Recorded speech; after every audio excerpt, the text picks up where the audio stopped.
I want to go over the materials list that I emailed everyone, and so if there's any questions, maybe this will answer them. If not, please get hold of me either by messenger or email or text me or call me. So for all artists that are attending the workshop, you will need a sketchbook. This is the one I prefer, Universal Sketch by Canson. I just like the feel of the paper. It's a 65-pound weight paper, 9 by 12. But if you already have something that's 9 by 12 and it's 65 pound and it's not Canson, go ahead and bring it. Pencils or pens, I gave you both options. These are for like value sketches, value plans. I would prefer the pens over the pencils, but if you already have pencils and you don't want to purchase pens at this time, then that will work. So let me go through what you will need. First of all, the pens. These are the Pitt pens. This is a really good way to go as far as pens. They come in a pack, and they're less expensive coming in a pack, and you get different values. These are the Tombow. They actually are my pen of choice. It's more of an expensive way to go because you have to buy each pen separately, and that adds up. So the Pitt pens are less expensive overall than the Tombow. Is something you can decide later. If if you're tight on a budget and you want to use what you have, and you have charcoal pencils, bring those. You bring a soft, medium, or large, or not large, soft, medium, or hard, or if your charcoal pencil has hardness level on it, bring like a 4B, a 6B, an 8B, or a 2B. And these are just different types of charcoal pencils right here. So if you don't have any of these and you need to purchase something, this right here would probably be what you would like to purchase, or I would prefer you to purchase. Unless you're on a very tight budget, then you can get like 3 of the charcoal pencils, and it may be a little bit less expensive. Not sure, but it may be a less expensive way to go. So that's for everybody. Oh yeah, and then everyone needs a mechanical pencil, either artist tape or drafting tape. We are going to use this for our projects, and the reason why this is I'm asking you to do this instead of masking tape is because it's not as sticky on the back, so when you pull it off, the surface underneath does not tear, or it is not damaged in any way, and it's just easier to pull off than masking tape. 1/2 inch, that's what you will need. Let me see what else for all artists. I'm going to make sure that I covered everything here. Oh, binder rings. So you'll need 3 just binder rings. If you have them laying around the house, bring 3 of those. You can see them right here. So for oil painters, I'm recommending or asking you to bring Gamsol.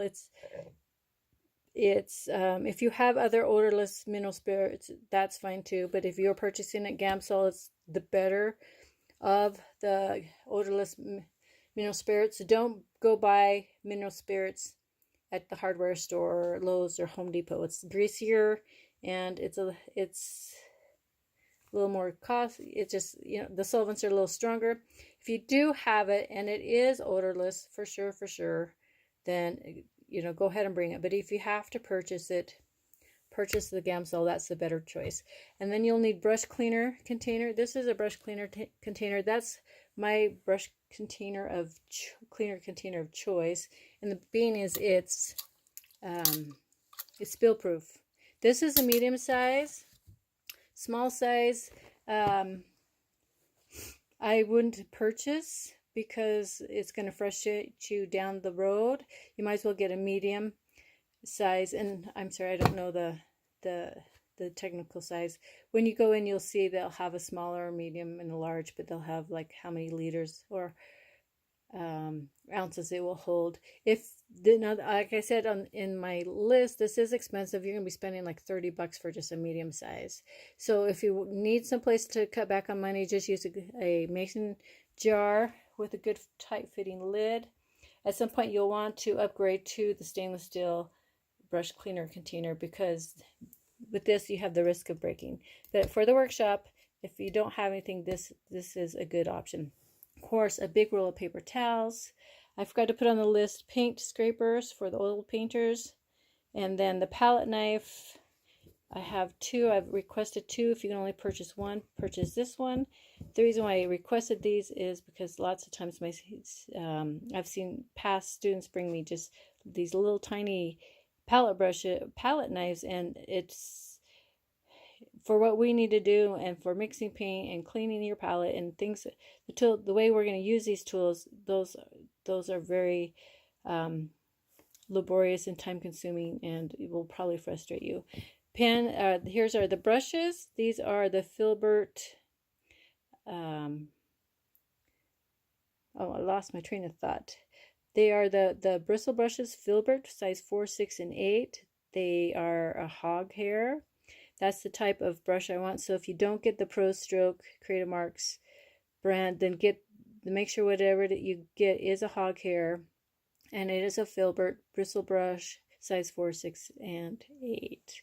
And then if you have it at home, don't worry about it unless you want to spend more money, but I'm trying to keep this as inexpensive as possible for you, is bring some nitrate gloves. Your hands will thank you. And then let's go over the palette real fast. I am asking you to bring a larger palette than I have for the other workshops that I have done, because if you really want to learn color, you've got to have room to explore and mix color. And so here is, I've asked for a storage box. I just got this at probably Walmart, Fred Meyer's, and it has a lid, so it'll keep the paint safe and stop it from anything getting into them, and easy transportation. And then when you buy it, you'll want to go to a glass store and have them cut a piece that will fit inside, and then you'll want them to polish it and even maybe bevel at least one edge so you can lift it in and out of the storage container. Now I prefer 18 by 24. That's the optimal. I would love it if you brought it, but if you need to go a little smaller, or you have a container you already have, then I would not go any smaller than 11 by 18. Another option, if you have it, and I haven't priced it out, so I don't know if it's less expensive, but if you go to Michael's or Hobby Lobby, they sometimes have poster frames, and this is plexiglass and a frame, and I think these are rather inexpensive, but you still need to find a storage container that it would fit in. This is a 18 by 24. This is plexiglass. You can see how you can still see the paint color on here. That's the disadvantage of plexiglass. It will stain. That's why I prefer glass, because it will not stain when you clean it. But this is another option if you already have something like this, or if you want to go that route. And then as far as the paint, I want you to get Winsor Newton Winton brand. It is a student grade brand. It's not as good quality as the regular paint, oil color paints, but what I want you to do is really learn not to be afraid of using a lot of paint, because you can't find color, you can't learn color if you don't have color to work with. So you got to have some paint. So that's why you could spend probably $10, $12, $15, $16 for this size of paint, or you can spend this is not Winsor Newton Winton, but this is the only thing I had in my studio about that's 150 milliliters to 200 milliliters. So you can see comparison. But you can, if you buy the Winsor Newton Winton, you're going to get something this size for $9.99. Except I think a CAD might be a little bit more, because sometimes cadmium colors are a little bit more. But so you will have more paint actually to work with. This is what I work with.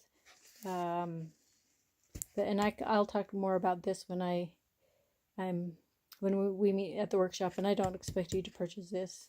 So if you have it already, go ahead and bring it, the colors.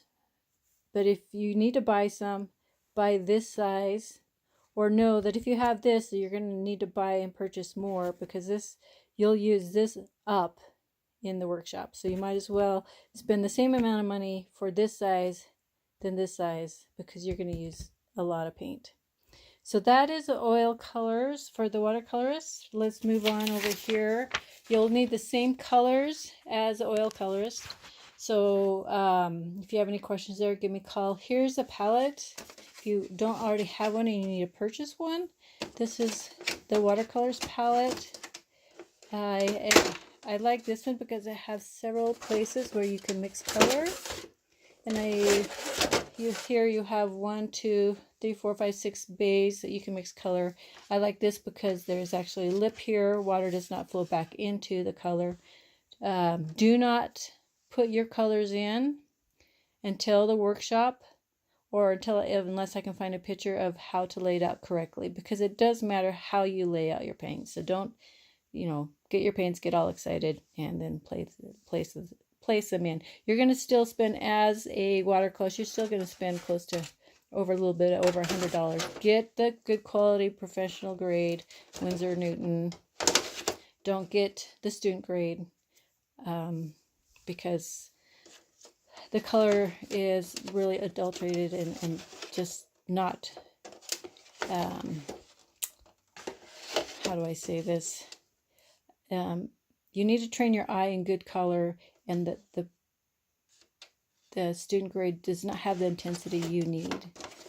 Here is another palette. Here's an example of a palette I don't really like. It only has 3 bays of mixing colors, and you can see how the water can flow into this area and contaminate the colors. So this is something I would not recommend unless you have it and you need to save money and you don't want to purchase a new one. Go ahead and bring something like this. We can definitely make that work. As far as painting for watercolors, I forgot to go over the painting for the oil, so we'll do that towards the end of the watercolor materials. I want you to get Arches 9x12 color watercolor paper block. Arches, you're going to probably spend close to the same amount for the other companies. Arches is the best. The paint, it holds the paint. You can take the paint off easier. It will save you a lot of headaches. This is what professional artists use and a lot of hobbyists. So I would not go with any other brand besides Arches. Make sure, of course, you have a lot of paper towels, big roll, 2 large containers for water. I'd bring a brush that's at least a 1/2 inch, between 1/2 inch to 3/4 of an inch. This is 1 inch. This may be a little bit big. 1/2 inch I think would be perfect for 3/4 inch. So let's go back over to the surfaces you'll be using for oil color. I have down a canvas pad of let's see, let me look. I think it's a Frederick's. Yeah, Frederick's acrylic prime canvas pad, 9x12. So that would probably be the easiest, one of the options, the easiest thing to do. You don't have to cut down the canvas, and it's rather inexpensive. You can also use the canvas boards, and I have them in a pack. You can get 3 packs of 5 or 1 pack of 12. Whatever you do for both the watercolorists and the oil painters is we need at least 10 to 12 sheets of whatever we're working on for our projects. So that's why I put down the either 3 packs of 5 or 1 pack of 12. So what we will be doing, another thing that you can use if you already have at home some painting materials, you can use illustration board or even a mat board, cut it into 9x12. You'll need it primed. This is similar to something we're going to do. You can see the tape, but it will need to be primed correctly. If you have that and you know how to do it, and you have materials to cut down that mat board. So what we'll be doing is we'll either be making a flip booklet of the different exercises you've done for different paints and color mixing, So that, and I wanted it so you have it for future reference and you have it all together, and it's something you can easily carry with you. It's not heavy and bulky. And you can do that. We'll make the ring punches with the canvases or the watercolor paper.